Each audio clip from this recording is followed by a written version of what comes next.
നമസ്കാരം. നവീൻ ബാബുവിന്റെ മരണത്തിന് പിന്നാലെ പി ദിവ്യക്കെതിരെ ജനരോക്ഷം വല്ലാണ്ടങ്ങ് അലയടിക്കുന്നുണ്ട്. സംസ്ഥാന സർക്കാരിനെ പിടിച്ചുലച്ച വിവാദങ്ങൾക്കൊപ്പം ആന്തൂരിലെ പ്രവാസി വ്യവസായി സാജൻ പാറയിലിന്റെ മരണവും ദേശീയപാതയിലെ സ്ഥലമെടുപ്പുമായി ബന്ധപ്പെട്ട വയൽക്കിളി സമരവും പോലുള്ള പ്രതിസന്ധികളുടെ നടുവിൽ നിൽക്കുമ്പോഴാണ് കഴിഞ്ഞ തെരഞ്ഞെടുപ്പിൽ LDF വലിയ നേട്ടമുണ്ടാക്കിയത്. ഇത്തവണയും വിവാദങ്ങൾക്ക് നടുവിൽ തന്നെയായിരുന്നു ഇടതുമുന്നണി. ADM നവീൻ ബാബുവിന്റെ മരണവും ഇതിൽ പി ദിവ്യക്കെതിരെ ഉയർന്ന ആരോപണങ്ങളുമായിരുന്നു ഇത്തവണ UDFന്റെ പ്രധാന പ്രചാരണായുധം. പി ദിവ്യയ്ക്ക് ജില്ലാ പഞ്ചായത്ത് അധ്യക്ഷ സ്ഥാനമൊഴിയേണ്ടി വന്നതാണ്. CPMന് മേധാവിത്വമുള്ളപ്പോഴും ജില്ലാ പഞ്ചായത്ത് ഭരണസമിതി വിവാദങ്ങളിൽ തളച്ചിട്ടത്. മുൻ ADMK നവീൻ ബാബുവിന്റെ ആത്മഹത്യയുമായി ബന്ധപ്പെട്ടാണ് ദിവ്യ കേസിൽ പ്രതിയായതും അറസ്റ്റിലായതും. സംസ്ഥാന തലത്തിൽ തന്നെ കടുത്ത പ്രതിരോധത്തിലായപ്പോൾ പിടിച്ചു നിൽക്കാനാകാതെ ദിവ്യയെ CPM കൈവിട്ടു.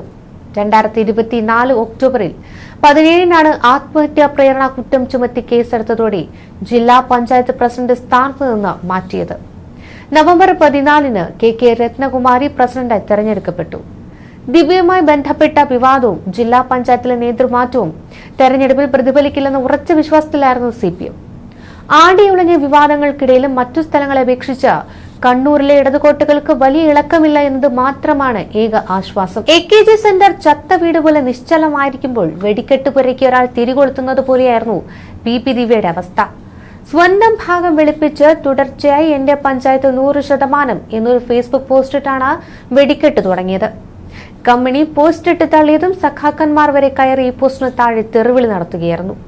വെന്റിലേറ്ററിൽ പാർട്ടി കിടക്കുമ്പോൾ തന്നെ നെഞ്ചത്തേക്ക് റീത്ത് വയ്ക്കുന്നുവെന്നാണ് വിമർശനമുയർന്നത്.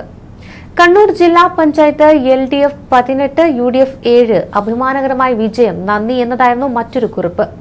ചില വിദഗ്ധ അഭിപ്രായമൊക്കെ ഉയർന്നിട്ടുണ്ട്. തള്ളെ തോറ്റു തൊപ്പിയിട്ടല്ലോ, നിന്റെ പാർട്ടി വയ്യാത്ത പണിക്ക് നിൽക്കണോ? ഈ കമ്പനിയെ പോലെ ഉള്ളവർ കാരണമാണ് തോറ്റത്. ബാക്കി ഏരിയ മുഴുവൻ ചുവന്നു തൊടുത്തു കരിഞ്ഞു, ചേച്ചി അറിഞ്ഞോ? അത് പറഞ്ഞ് അങ്ങ് നിന്നോ? കേരളത്തിന്റെ 75% കയ്യിൽ നിന്ന് പോയി. ഇനി ട്രംപിനെ താഴെ ഇറക്കി ടൈംസ് സ്ക്വയറിൽ കസേരയിട്ട് ഇരുത്തുമായിരിക്കും. കേരളം മുഴുവൻ LDF മെഴുകിയതൊന്നും അറിഞ്ഞില്ലേ പാവം? പ്രിയ സഖാവേ, എത്രയോ കമന്റുകൾ പറഞ്ഞിരുന്നു. ഇലക്ഷനാണ്, ദയവ് ചെയ്ത് ഈ സമയത്ത് പരമാവധി ജനങ്ങളെ പഴയകാല ചെയ്തികൾ ഓർമ്മിപ്പിക്കാതിരിക്കാൻ പോസ്റ്റൊന്നും ഇടാതിരിക്കൂ എന്ന്. നിങ്ങൾ കേട്ടില്ല. പ്രസ്ഥാനത്തിന് നാശമുണ്ടാക്കുന്ന വിധം നിങ്ങളെപ്പോലെയുള്ളവർ പ്രവർത്തിച്ചു. എത്രയോ ആളുകളിൽ നിങ്ങളെപ്പോലെയുള്ളവരോടുള്ള വിരോധം വോട്ടായി പാർട്ടിയോട് തീർക്കുമെന്ന് മനസ്സിലാക്കാനുള്ള സാമാന്യ ബോധം കാണിക്കണമായിരുന്നു. സഖാവ് ദിവ്യയാണ് ഈ പ്രൊഫൈൽ ഇപ്പോൾ നിയന്ത്രിക്കുന്നതെന്ന് തോന്നുന്നില്ല. ഇത് നിയന്ത്രിക്കുന്ന കഴുതയെപ്പോലുള്ള വിഡ്ഢികൾ പാർട്ടി ഇലക്ഷൻ നേരിടുന്ന ഘട്ടത്തിലെങ്കിലും അല്പം ബോധത്തോടെ പെരുമാറണമായിരുന്നു. ഇതൊന്നും മൈൻഡ് ചെയ്യാതിരുന്ന പാർട്ടി തലപ്പത്തുള്ള വിവേകമില്ലാത്തവരും പാർട്ടിയുടെ പരാജയത്തിന് കാരണക്കാരാണ് എന്നിങ്ങനെയൊക്കെയാണ് അഭിപ്രായങ്ങളായി ഉയർന്നത്. അതേസമയം ADM നവീൻ ബാബുവിന്റെ മരണവുമായി ബന്ധപ്പെട്ട് മുൻ കണ്ണൂർ ജില്ലാ പഞ്ചായത്ത് പ്രസിഡന്റ് പി ദിവ്യക്കെതിരായ കേസ് അന്വേഷിച്ച പോലീസ് ഉദ്യോഗസ്ഥനും വിജയിച്ചു.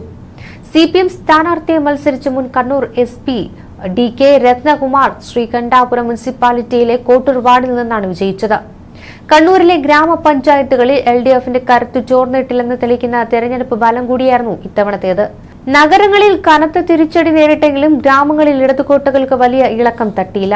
71 പഞ്ചായത്തുകളിൽ 49 പഞ്ചായത്തുകളിൽ LDF സ്ഥാനാർത്ഥികൾ ജയിച്ചു കയറി. 21 പഞ്ചായത്തുകളിൽ UDFും വിജയിച്ചു. മുണ്ടേരി പഞ്ചായത്തിൽ ആർക്കും ഭൂരിപക്ഷമില്ല. NDAക്ക് കുറിയും പഞ്ചായത്ത് ഭരണം പിടിക്കാനായില്ല. അതേസമയം കഴിഞ്ഞ തവണ വിജയിച്ച ചില പഞ്ചായത്തുകൾ നിലനിർത്തുവാനായി LDFന് സാധിച്ചിട്ടില്ല എന്നത് മുന്നണിക്ക് തിരിച്ചടിയാണ്. കഴിഞ്ഞ തവണ 57 ഇടത്താണ് ഇടതുമുന്നണി ഭൂരിപക്ഷം നേടിയത്. അതും 11 സമ്പൂർണ്ണ മേധാവിത്വത്തോടെ മുഴുവൻ സീറ്റും നേടിക്കൊണ്ട്. അന്ന് 9 പഞ്ചായത്തുകളിൽ ഒരാൾ മാത്രമാണ് പ്രതിപക്ഷത്തുണ്ടായിരുന്നത്.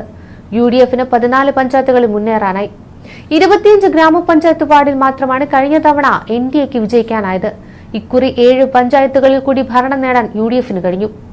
ആലക്കോട്, ചപ്പാരപ്പടവ്, നടുവിൽ, ഇരുവേശി, ഉളിക്കൽ, ഇരിക്കൂർ, അയ്യൻകുന്ന്, കൊട്ടിയൂർ, തൃപ്പങ്ങോട്ടൂർ, വളപട്ടണം, കൊളഞ്ചേരി, മാട്ടൂൽ, മാടായി, ആറളം, ചെറുപുഴ, കണിച്ചാർ, കേളകം, കുന്നോത്തുപറമ്പ, നാറാത്ത്, പയ്യാവൂർ, ഉദയഗിരി എന്നീ പഞ്ചായത്തുകളിലാണ് ഇക്കുറി UDF ഭരണത്തിലേറിയത്.